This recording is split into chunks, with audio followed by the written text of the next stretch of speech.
উসমান হাদির মতন যারা আছে সব হচ্ছে সেকুলার, তাদের পায়ের মাটি এখন শক্ত নয়, তাদের পায়ের মাটি যদি যে সময় শক্ত হয় আবার সকল আলেম উলামাকে কারাগারে ঢুকাবে।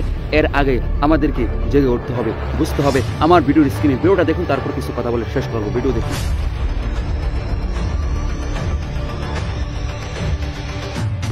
ডাক্তার শফিকুর রহমান সাহেবকে সাংবাদিক জিজ্ঞেস করছে, সাংবাদিকা বেশ্যা মহিলা অর্ধেক খোলা শাড়ি পরছে এভাবে। ওই মহিলা প্রশ্ন করছে, আপনারা ক্ষমতায় গেলে কি নারীদেরকে বোরকা পরতে বাধ্য করবেন?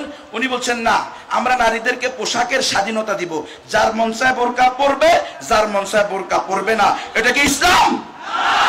উনাকে জিজ্ঞেস করলে, আপনারা ক্ষমতায় গেলে কেমন রাষ্ট্র ঘোষণা করবেন? বলে, আমরা ওয়েলফেয়ার স্টেট, কল্যাণ রাষ্ট্র ঘোষণা করব। বলে, এটা কেমন? বলে, যেই রাষ্ট্রে নারী পুরুষে ভেদাভেদ থাকবে না, যেই রাষ্ট্রে ধর্মে ধর্মে ভেদাভেদ থাকবে না।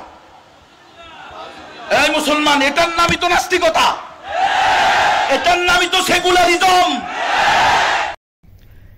এতটুকু শেষ নয়, সে একজন আবার বেদাতি। দেখুন।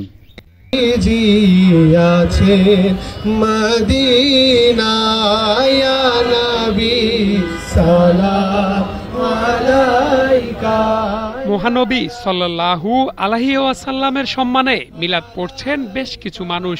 প্রথম সারিতে দাঁড়িয়ে সবার সাথে গলা মেলাচ্ছেন ঝাঁকড়া চুলের সাদাসিধে পাঞ্জাবি পরা এক যুবক। তিনি উসমান হাদি। আমার ভিডিওর স্ক্রিনে আপনারা দুইটা ভিডিও দেখেছেন। এখন আপনাদেরকে বলতে চাই, উসমান হাদিকে বলতে চাই, তুই কাদেরকে নিয়ে কথা বলতেছিস? কাদের মাধ্যমে এমন জায়গায় এসে পৌঁছেছিস? আমাদের কারণে কওমি মাদ্রাসার ছাত্ররা মাঠে ছিল, আর কওমির আলেমদের বিরুদ্ধে এই আলেম উলামা কারাগারে ছিল। ওই জালেম শেখ হাসিনার আমলে এই আলেম উলামা কারাগারে ছিল। তাদের ত্যাগও কি এ দেশের জন্য আছে? কাদেরকে নিয়ে কি বলস?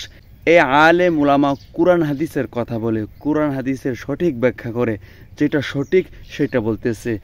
আর অন্য কিছু তুই বলতে চাইলে তোর অবস্থা কি হবে তাওহীদি জনতা তা করে দিবে ইনশাআল্লাহ। ভিডিওটা ভালো লাগলে শেয়ার করে সবাইকে দেখার সুযোগ করে দিবেন।